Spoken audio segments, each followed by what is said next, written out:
we have studied letters. Even before letters, we have studied sounds. We have studied phonetic symbols.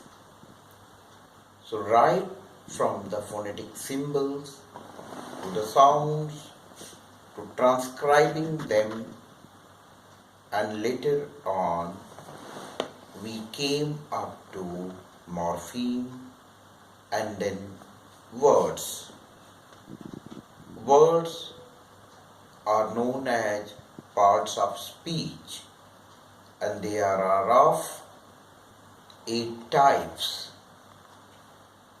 All those 8 types are known as noun, pronoun, verb, preposition, adjective, adverb, conjunction and interjection. If we take one more step from the words, if we are advancing one more step from the verb, then we find phrases. Right from the words, phrases come in. And when phrases come in, then we realize that phrases are conceptual unit. They are concepts. They do have some meaning, but they don't have a complete sense. If they are going to have a complete sense, they will not remain phrases, rather they will become sentences. And what are the qualities of a sentence? Sentence has distinct division of subject, verb and object. That is missing in a phrase, in any given phrase. And later on, a sentence has a complete sense. A completion of the meaning is there. A sentence is the meaningful arrangement of the words having complete sense. But phrases are not having complete sense. They don't have complete sense. Rather, phrases are conceptual unit. They are petty structures, and that structure is having some conceptual meaning. So, phrases, they don't have complete meaning. That is one thing is clear. Phrases are of 5 types, like verb phrase, noun phrase, adjective phrase, adverb phrase and prepositional phrase.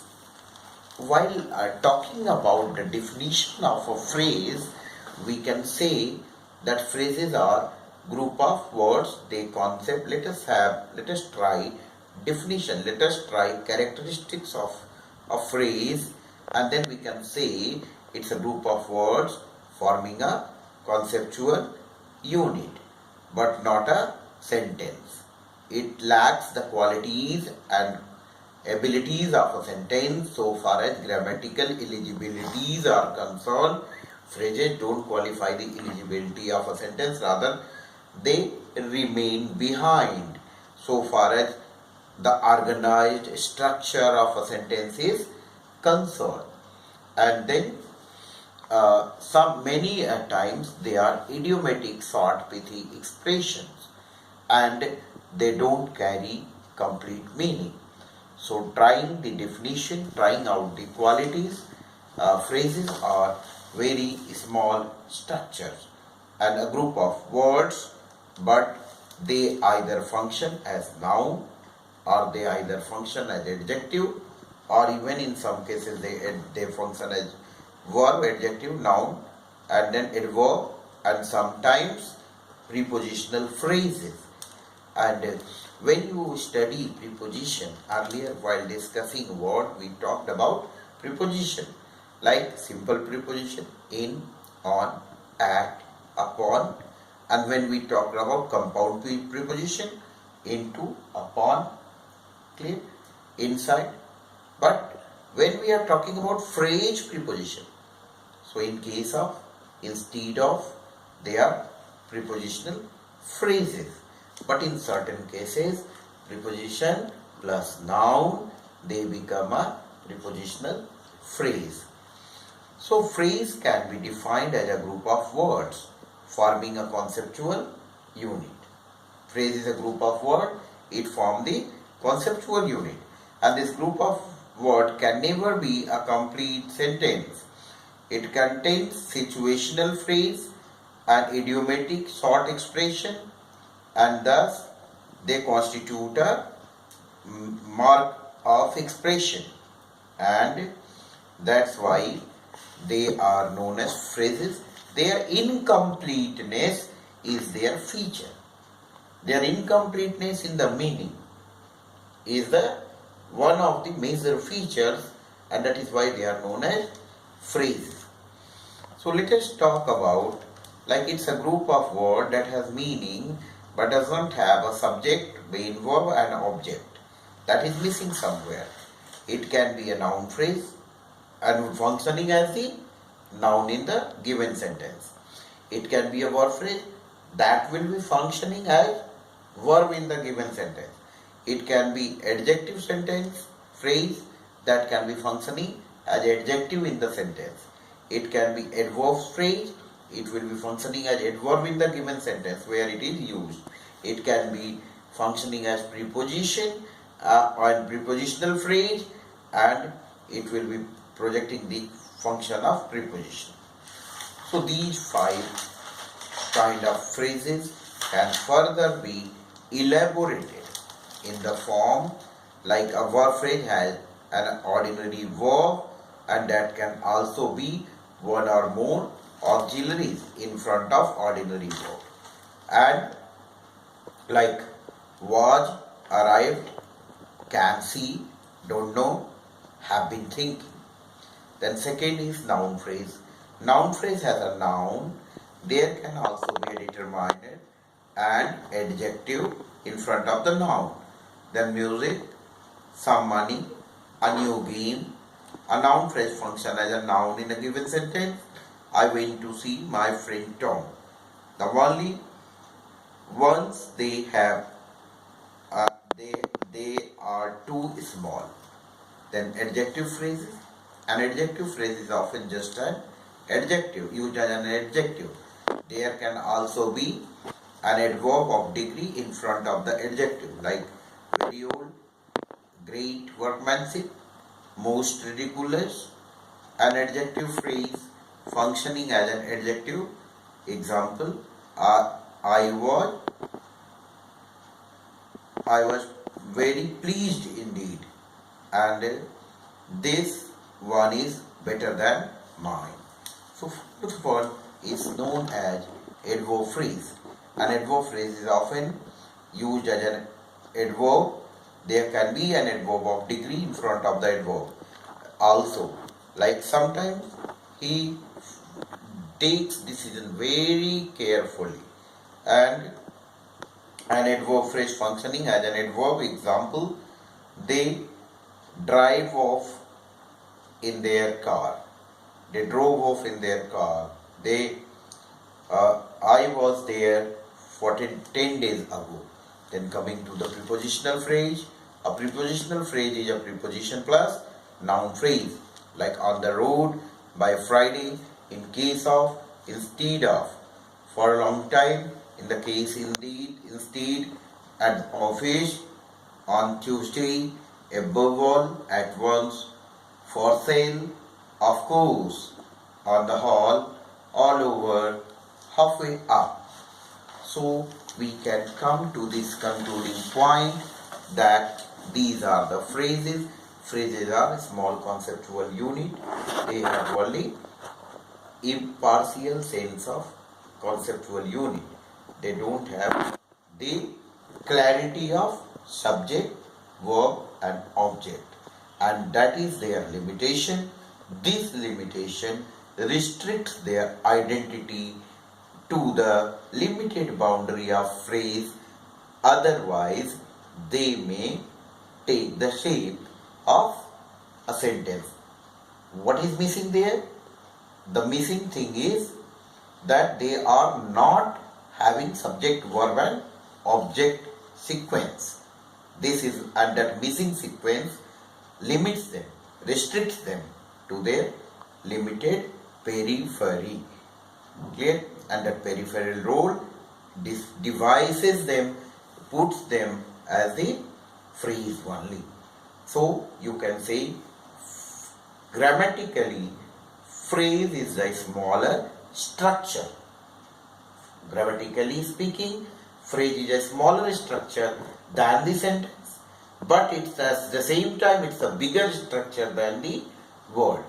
It is moving one step from the sound, another one step from sound is letter, another step from sound is, you can say, morpheme, that is meaning, introducing meaning, adding meaning to the sound, and finally another step is word, and next step is phrase, and then further we can say that another step will be clause, and then finally sentence. So this much for the phrases. Now you tell, Puneet, what do you follow? What do you understand about phrase? What is your own opinion, please? Hello, I am Puneet. A group of words forming conceptual union. It is an idiomatic or short pithy expression. It is a part of a sentence. For let us see the example. Pandit Jawaharlal Nehru, the son of Motilal Nehru, and was the first Prime Minister of India. Pandit Jawaharlal Nehru, the son of Motilal Nehru, and the first Prime Minister of India. So these are the noun. They are functioning as a noun. So we can say that this is a noun phrase. If we divide the phrase into 5 categories, the first is verb phrase, adjective phrase, adverb phrase, prepositional phrase, and verb phrase. Rightly said, Puneet. Thank you, because the example that you gave is really very interesting.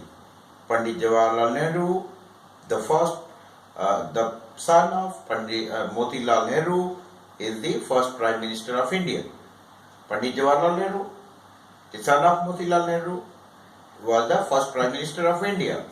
So Pandit Jawaharlal Nehru and the son of Motilal Nehru both are same person, and they are a case in the son of Motilal Nehru is the case in apposition for Pandit Jawaharlal Nehru, and thus both of them are functioning as noun phrase.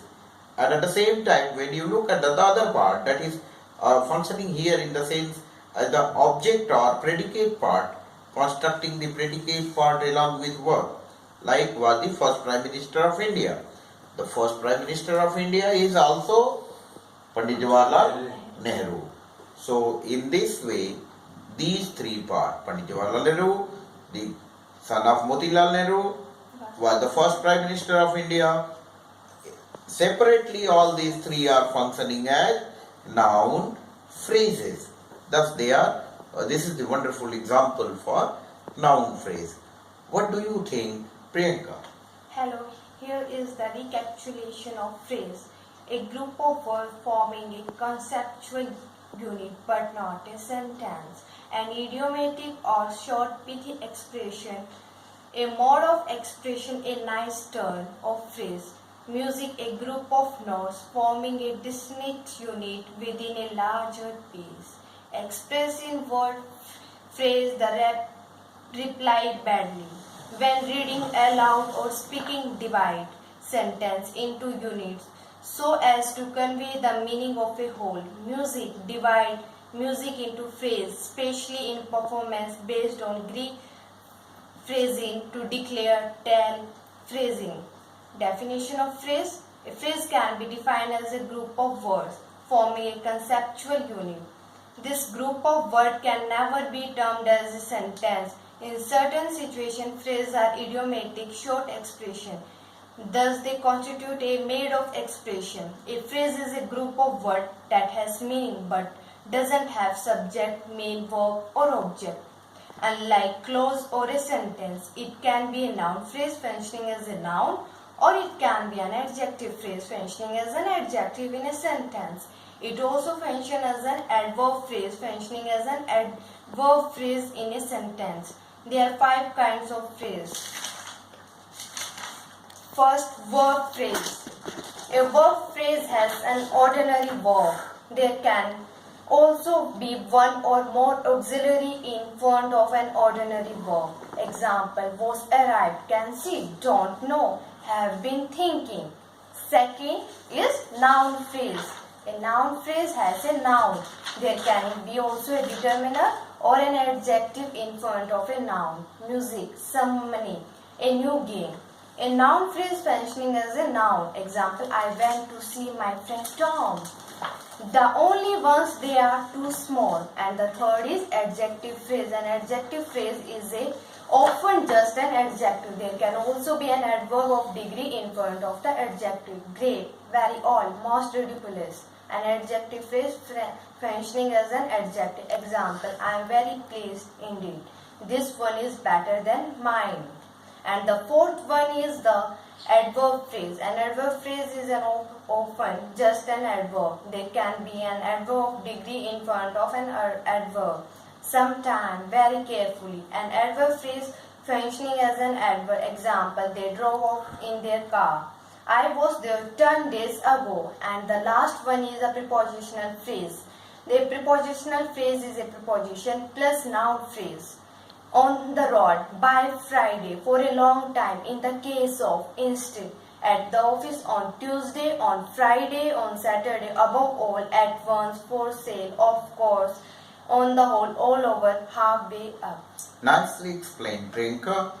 So we can come to the end of the talk by discussing over phrases today, and ultimately the main points to think of, to repeat, and to keep in mind that phrases are the next structure of the grammar. They are next structure coming after the words, and they do not carry the qualities of clauses or sentences. Why? They are lacking the distinct identification of subject plus verb plus object. Rather, they do carry small cluster, and they conceptual unit, and they form pithy expression. They come in the form of pithy structure expressions, and they are used in the sentences to mark some conceptual unit. So ultimately, what we can carry in our mind, that phrases are group of words forming the small conceptual unit, and they are of 5 types. First is verb phrase, and the second one is noun phrase, third one is adjective phrase, and the fourth one is adverb phrase, and ultimately there comes the prepositional phrases. That's it for the day. Thank you. Thanks a lot.